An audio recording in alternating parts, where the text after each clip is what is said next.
जय श्री राधे। आज हम पढ़ेंगे next topic, that is your commercial bank. Commercial bank क्या होता है?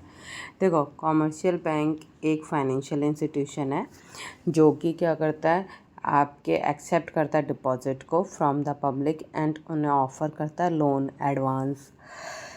It is known as commercial bank. इसको हम क्या कहते हैं? Commercial bank. Commercial bank actually होता क्या? कॉमर्शियल बैंक एक फाइनेंशियल इंस्टीट्यूशन, मतलब एक ऐसा फाइनेंशियल इंस्टीट्यूशन है जो लोगों से पैसा लेता है और लोगों को लोन प्रोवाइड करता है। ये क्या कहलाता है? Financial institution. ठीक है, तो ये कॉमर्शियल बैंक होता है। नेक्स्ट आपसे यहाँ पे कहता है कि कॉमर्शियल बैंक के की फ़ीचर्स क्या हैं?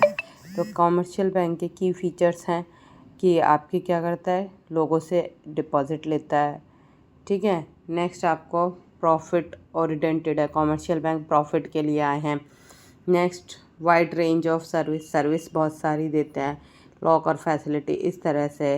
रेगुलेटेड बाय आरबीआई, इनको कौन रेगुलेट करता है? आरबीआई करता है। और इनका मेन मोटिव क्या होता है? Support economic growth. इनका मेन मोटिव क्या है? Support economic growth. अगर इनकी फंक्शन की बात करें तो ये क्या करते हैं? एक्सेप्ट करते हैं डिपॉजिट को, प्रोवाइड क्या करते हैं? लोन करते हैं, पेमेंट करते हैं, रेमिटेंस करते हैं, जैसे आप फ़ोन पे करते हो, ये सारे। एटीएम है, डिजिटल बैंकिंग सिस्टम है, अदर सर्विस भी है, लॉकर फैसिलिटीज़, चेक फैसिलिटीज़। तो ये सारा किसके अंदर आता है? Commercial bank. ठीक है, तो commercial bank I hope clear हो गया होगा। तो आपको यहाँ पे कॉमर्शियल बैंक के बारे में पता चल गया होगा। नेक्स्ट आ जाओ, function of the commercial bank. Function of commercial bank. Function of commercial bank जो होता है वो आपके दो पार्ट्स में बांटा गया है, एक प्राइमरी और एक सेकेंडरी। याद रखें, जिस तरीके से दे रखा है उसी तरीके से याद करें, क्योंकि अगर प्राइमरी फंक्शन एग्ज़ाम में पूछा है तो आपको प्राइमरी ही लिखने पड़ेंगे, ना कि सेकेंडरी। तो जिसके हेड के अंदर जो हैं उन्हीं को एग्जैक्टली सेम याद करें।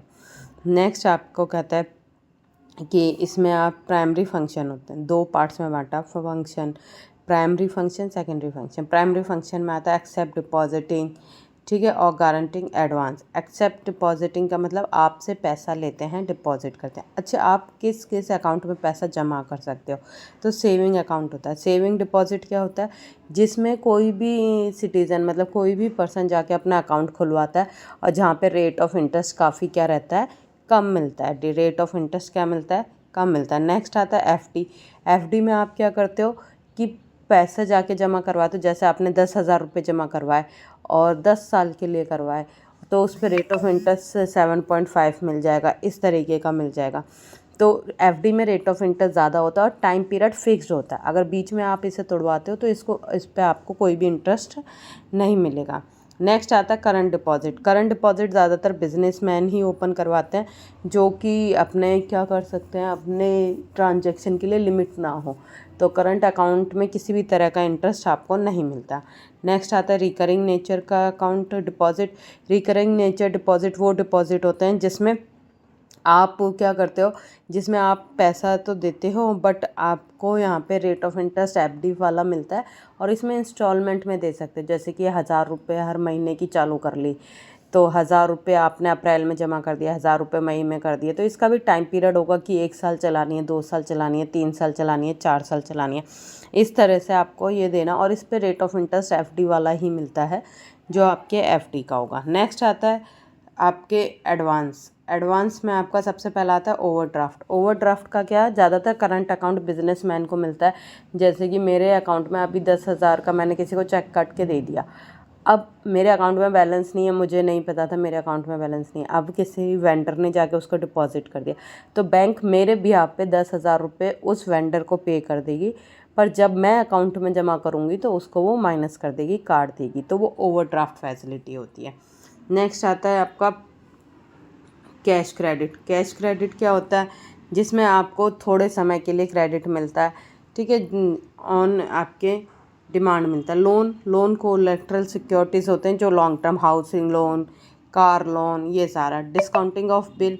डिस्काउंटिंग ऑफ बिल जो होता है, जैसे आपने डेट काट दी, बिल ऑफ एक्सचेंज बना दिया, उसको जाके डिस्काउंट कर लिया, तो वो डिस्काउंटिंग ऑफ बिल हो गया। नेक्स्ट आता है agency function, secondary function. Secondary function में दो होते हैं, एजेंसी फंक्शन और यूटिलिटी फंक्शन। एजेंसी फंक्शन क्या होता है, transfer of fund, 1 person to RTGS कर दिया, निफ्ट कर दिया, ये कर दिया। फिर नेक्स्ट आता है पीरियोडिक पेमेंट, जैसे कि आपके हर महीने बिजली का बिल जाना है, इंश्योरेंस प्रीमियम जाना है, वो सारा। कलेक्शन ऑफ चेक, ये चेक भी लेती है, जैसे आप जमा कर दो या कोई भी जमा कर दे, ठीक है। उसके बाद आता है पोर्टफोलियो मैनेजमेंट, आप किसी भी तरह की इन्वेस्टमेंट करवाना चाहते हैं तो उसके रिगार्डिंग भी आपको इन्फॉर्मेशन देती है। पीरियोडिक कलेक्शन भी बताएगी कि आपका इस महीने कितना कलेक्शन हुआ है, कितना नहीं हुआ है।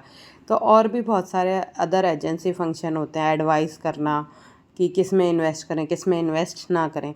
नेक्स्ट आता है यूटिलिटी। यूटिलिटी में ड्राफ्ट बना देना, जैसे स्कूल्स में फ़ीस जमा होती है तो बहुत जगह DD के द्वारा होती है, डिमांड ड्राफ्ट के द्वारा। लॉकर फैसिलिटीज़, जैसे आपके गोल्ड के हैं, कोई इंपॉर्टेंट पेपर है तो आपने बैंक में जाके क्या कर रहा है, लॉकर फैसिलिटी ले ली, तो लॉकर में आपका सामान क्या रहेगा, सेफ रहेगा, वो अकाउंट नंबर होगा और उसकी की आपके पास रहेगी। नेक्स्ट आता है अंडर राइटिंग। अंडर राइटिंग में क्या होता है, जैसे कोई कंपनी शेयर इशू करना चाहती है और वो शेयर्स मार्केट में लाना चाहती है, अब उसे डर है कि मेरे सेल नहीं होंगे, तो वो बैंक को अंडर राइटिंग दे देती है कि आप मेरे शेयर्स को सेल आउट करवा दो, तो वो बैंक उस शेयर्स को सेल आउट करेगा ऑन बिहाफ ऑफ कंपनी। तो ये अंडर राइटिंग ऑफ सिक्योरिटीज़ हो जाता है। नेक्स्ट आता है प्रोजेक्ट रिपोर्ट, आपकी रिपोर्ट मतलब प्रोजेक्ट कैसा है, अच्छा है, बुरा है, वो सारा। नेक्स्ट आता है सोशल वेलफेयर प्रोग्राम, जैसे अभी आधार बनाया गया था, ठीक है। बहुत सारे अदर फंक्शन भी होते हैं और अदर यूटिलिटी फंक्शन भी होते हैं। तो ये थे कॉमर्शियल बैंक के function of the commercial bank. I hope सभी को समझ आया होगा। If you have any query you can comment on particular video. Have a nice day, thank you.